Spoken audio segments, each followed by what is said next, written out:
So I wanted to add, before this video begins, after editing, I realized that I sort of lost the plot and referred to things as striking, when in reality, what we were looking at here were copyright claims. Basically, a claim that the person who uploaded the video did not own the video, and that Tom was entitled to the revenue of the video. So I want to make that clear.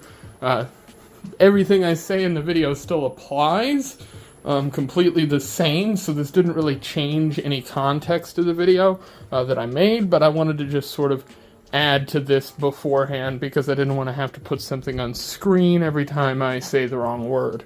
So, enjoy. So, I was scrolling on Twitter when I came across this tweet by Chrissy Mayer.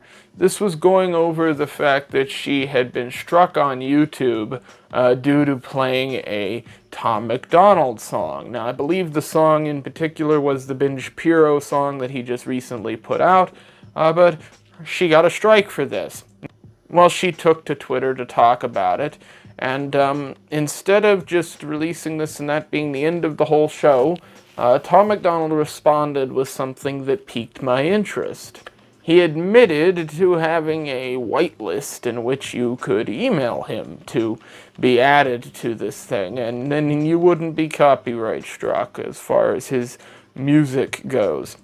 Now, there's a whole bunch of problems with this off the bat, because as a bunch of people in the replies and quote tweets pointed out, that's a pretty bogus way of handling your music, especially when you're an independent like Tom Macdonald is, right? This is a guy who's not like this big label junkie who's hopping around. Guys, these are the dudes who are supposed to be good on this topic. So I started to search some things. And at first I expected to see maybe a couple other recent strikes. Chrissy Mayer and a few other people had mentioned that other people had been struck recently and in the past. But sure enough, when I started searching into this, I found a slew of people over the last few years who have been copyright struck on YouTube by Tom Macdonald. The bottom line is this. I found this video. People are constantly asking me if they can play my music on Twitch or if they can play it on their in their videos or whatever, and like, I think it's like, if you want to play the music on Twitch or something, then you have to provide some proof that you have permission. So just take this as permission. If you have a Twitch stream or you want to use my music in one of your videos or something, this is your permission. Go ahead and use the music. You can send that clip to Twitch and hopefully they allow you to do whatever it is that you want to do with my music. Now, that kind of seems bad, because this is a video of Tom Macdonald saying go ahead and use my stuff, and this is basically what you can use to prove that you can use my stuff. But then here's him making this tweet saying, nah, you gotta email me or message me and get added on this whitelist.